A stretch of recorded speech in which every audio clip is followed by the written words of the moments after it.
Книгата Проникнување на владиката Давид Нинов и професор Синоличка Трпкова е сведок за неопходноста од суштински важниот диалог во време на чести паралелни монолози, особено таму каде што тој разговор не се очекува, помеѓу навидум спротиставените страни.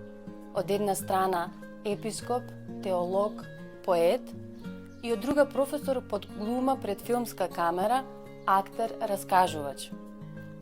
И што се случува? На уникатен начин оваа книга ги поместува буквално сите вештачки исцртани граници, кои некои самоволно и неуко ги поставувале помеѓу теологијата и уметноста.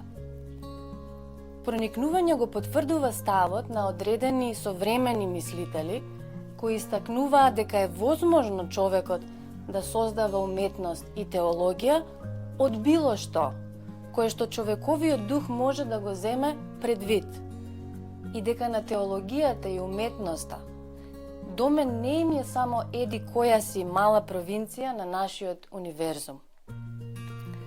Размислувањата на соговорниците во книгата ги разнишуваат тесно градите сваќања и откриваат еден свет во кој што теологијата и уметноста творечки се проникнуваат. Книгата Проникнување ни овозможува да дзирнеме во струјата на свеста на соговорниците и да се почувствуваме како поканети и добредојдени гости на една раскошна, но и брутално искрена гозба, која поставува суштински прашања за животот и смртта и која ни нуди велелепие од одговори, дополнителни прашања, филмови и книги кои третираат подобни содржини, спонтани восхити и радости што чекаат да бидат догледани, како и соголување на се она што е грдо околу нас. И сето тоа на начин која ја покажува сета блескава убавина на македонскиот јазик и израз. Додека ја читав книгата бев обземена од неколку чувства. Најпрво чувствував благодарност кон писателите што ми овозможија едно метафизичко патување, кое ме потикна да го созерцувам животот низ призмата на крајот, на есхатонот, но и низ призмата на убавото, односно низ призмата на уметноста и теологијата. Се чувствував како слепиот старец од Амели Пулен, кога во еден момент Амели го грабнува за рака и го води полутрчајки низ улицата, преполна со интересни случувања, и притоа му раскажува се што може да види. И тој се гледа со срцето.